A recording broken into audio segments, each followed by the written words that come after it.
Elisabeth, c'est le personnage donc au centre du film. Elle a 17 ans, elle s'apprête à faire ses vœux. C'est une jeune femme voilà, qui est très croyante et qui, à un moment donné, doit retourner chez elle, doit retourner dans sa famille, puisque sa sœur aînée, innocente, est décédée et qu'elle doit, en quelque sorte, prendre sa place.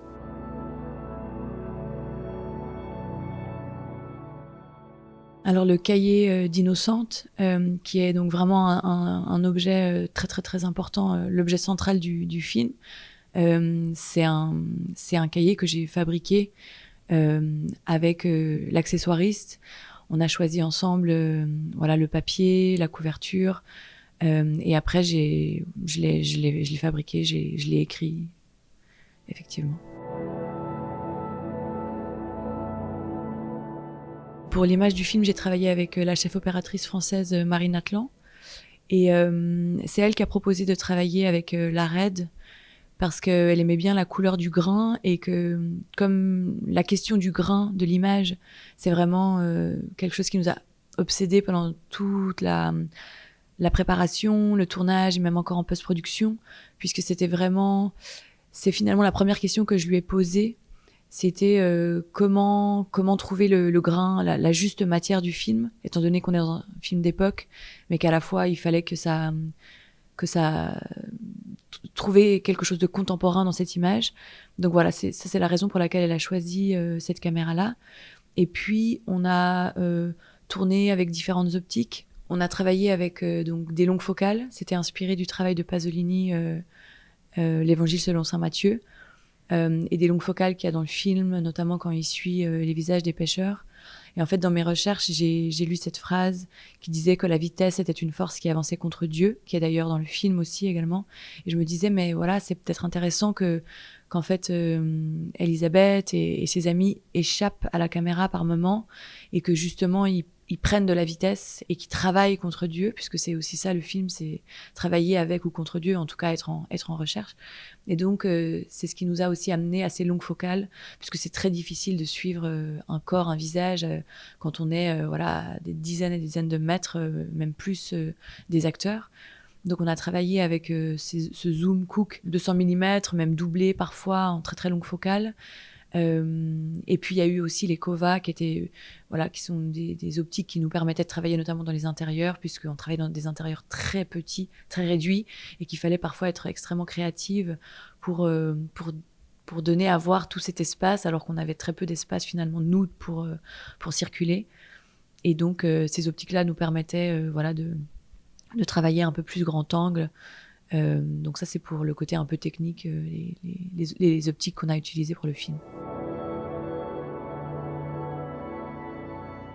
En fait, ce qui est intéressant dans le travail avec Nicolas Rabeus, le compositeur du film, c'est que les retours qu'on a sur la musique aujourd'hui, ça semble très authentique. Ça semble...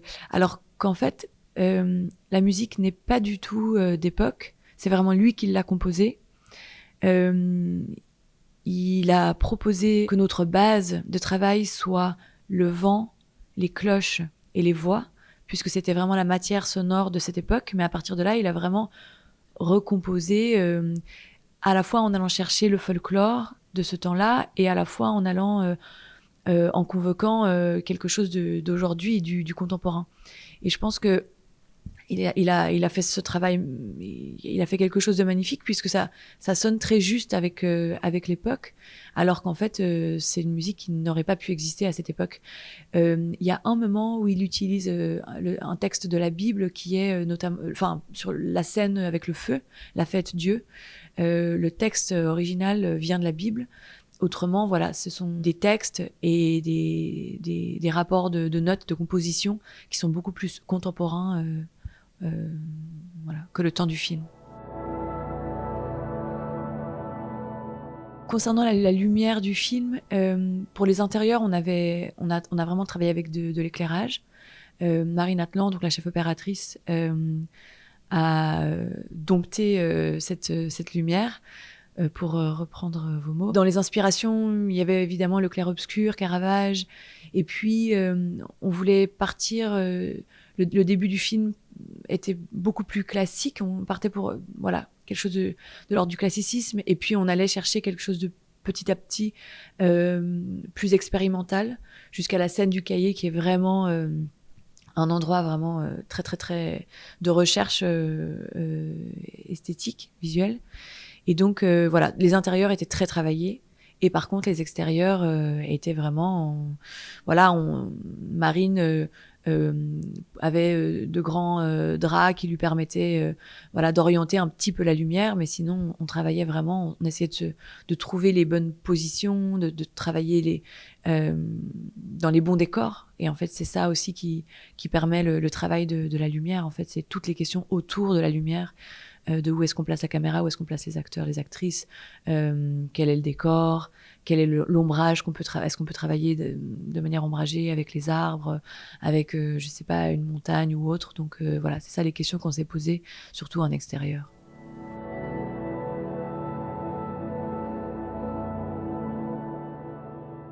Le décor du film se plante dans le Bintal. C'est une région du sud de la Suisse, dans un canton qui s'appelle le Valais.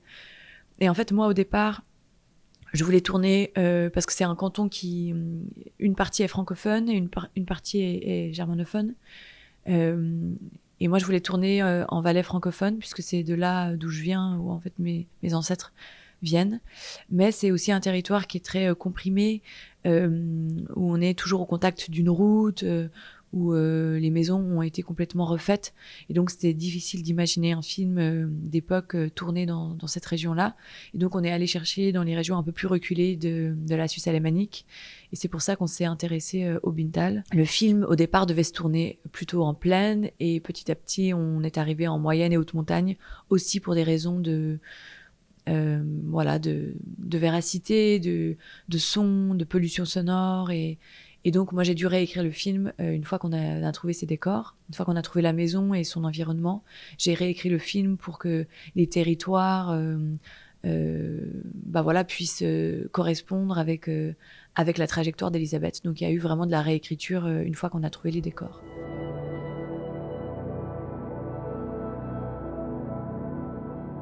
Je pense que le défi du film, c'était...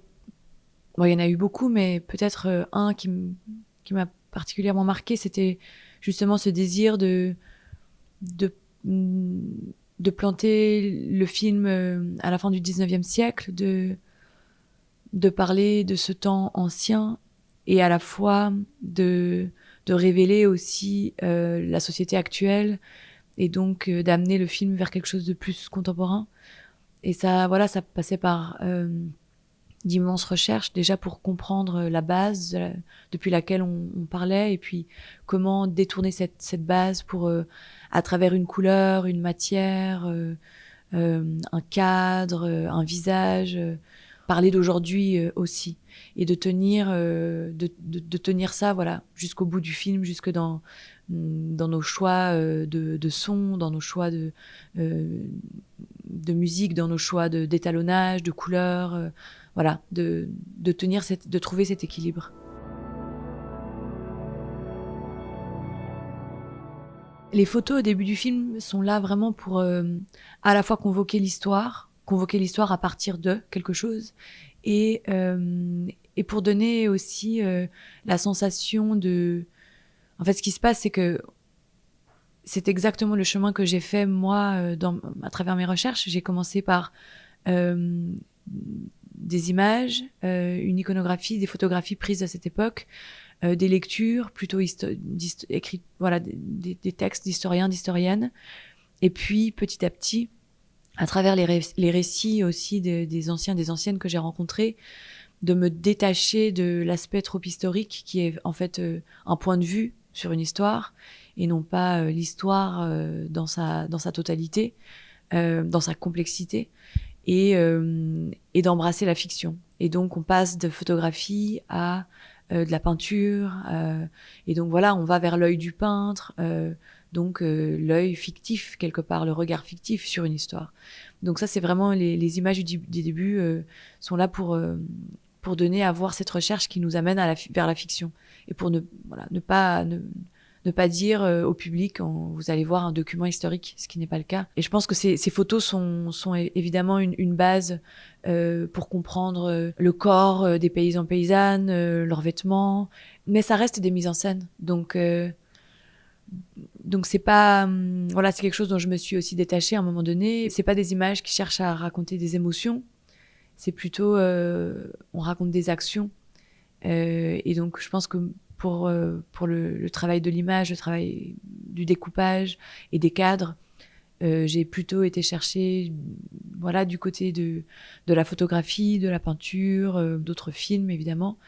Et puis à travers des textes aussi que j'ai lus, et notamment par exemple La scène des fourmis, qui vient directement d'une tisserande valaisanne, donc de cette région, qui a écrit en tout cas il y a une série d'entretiens qui ont été menés avec elle, et où elle parle de son intérêt pour les fourmilières, pour le monde de l'infiniment petit, et de comment ça, voilà, observer les fourmis la remettait à sa place en tant qu'être humain, à sa place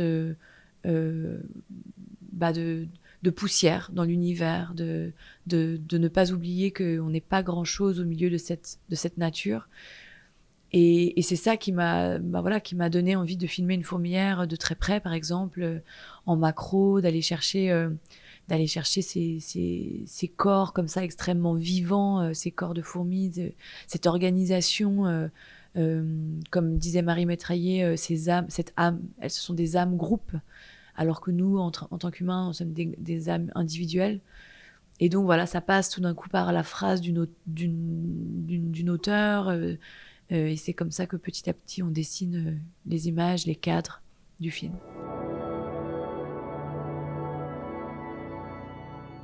Je pense que mon désir de raconter des histoires vient peut-être du fait que j'ai vraiment, durant mon enfance, ressenti des manques.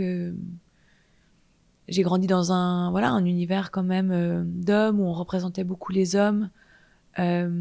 Et c'est pas que je ne peux pas me voir à travers un homme, je pense que je peux le faire. Je peux complètement embrasser une perspective masculine, comme je pense qu'un homme peut embrasser une perspective féminine. Enfin, on porte aussi les deux en nous. Mais là, on parle plus d'un contexte qui justement embrasse une certaine masculinité et met de côté les multiples féminités possibles. Et donc, je pense que ça part vraiment à la base d'un manque où j'ai envie de raconter des histoires de personnages qui m'inspirent, de personnages dans lesquels je me reconnais, dans lesquels je peux me plonger, et qui soient aussi complexes, qui puissent être obscurs, qui puissent être lumineux, qui puissent être en quête, qui puissent être puissants. Et voilà, je pense que ça part à la fois d'un manque et d'une colère, et puis aussi d'un amour pour toutes ces vies en fait qui n'ont pas pris assez de place dans mon univers, dans mes lectures, dans les films que j'ai vus, dans les histoires qui circulaient autour de moi, dans la place qu'on faisait en fait à ces vies-là. Je pense que mon désir de raconter des histoires part de là, et part aussi de ma fascination pour l'image, pour les couleurs, pour les formes. C'est vraiment quelque chose qui m'obsède depuis l'enfance. Et je pense que en passant par le dessin, puis la photographie, je me suis toujours exprimée à travers ces différents médiums. Et je me sentais libre, je crois. Il y avait quelque chose d'une forme de liberté que je trouvais en m'exprimant visuellement.